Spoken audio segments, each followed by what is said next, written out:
Hello, I am Dr. Hani Qureshi, IVF Specialist, Cradle Fertility Center, Kolkata.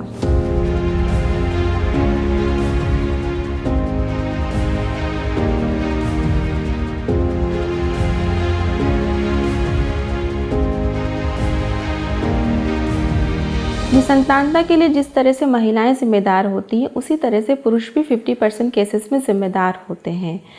पुरुषों में निसंतानता का एक प्रमुख कारण होता है एंजियोस्पर्मिया।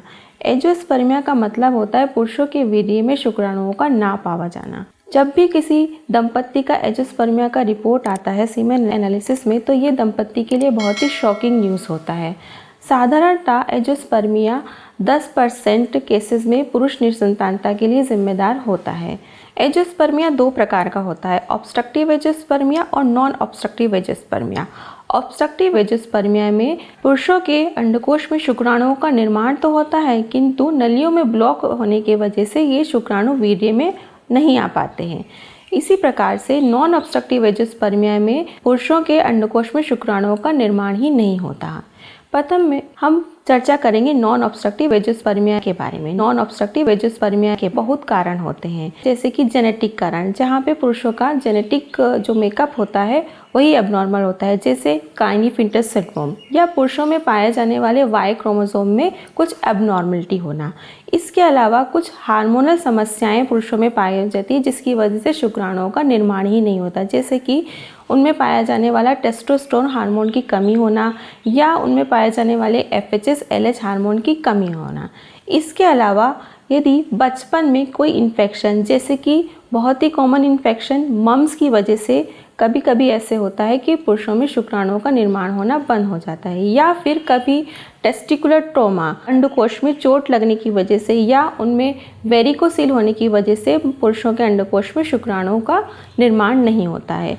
और एक प्रमुख कारण जो देखा जाता है कि कभी कैंसर की वजह से यदि किसी पुरुष में कीमोथेरेपी अथवा रेडियोथेरेपी रिसीव की है, तो उनके स्पर्म काउंट में काफ़ी फॉल होता है और किसी केसेस में ये बिल्कुल नील हो जाते हैं। इस तरह के समस्याएं जहाँ पे अंडकोश में शुक्राणुओं का निर्माण नहीं होता, उसको हम लोग नॉन ऑब्स्ट्रक्टिव एंजियोस्पर्मिया कहते हैं। अब हम चर्चा करेंगे दूसरे प्रकार के एंजियोस्पर्मिया, ऑब्स्ट्रक्टिव एंजियोस्पर्मिया के बारे में।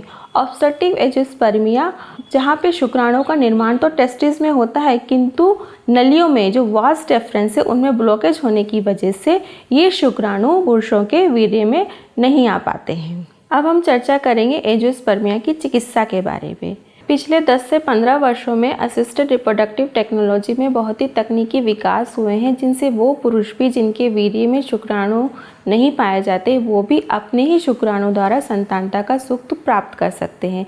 इन तकनीकों को हम लोग बोलते हैं स्पर्म रिट्राइवल टेक्निक्स। इनमें आता है टेस्टिकुलर स्पर्म एस्पिरेशन अथवा टेस्टिकुलर स्पर्म एक्सट्रैक्शन।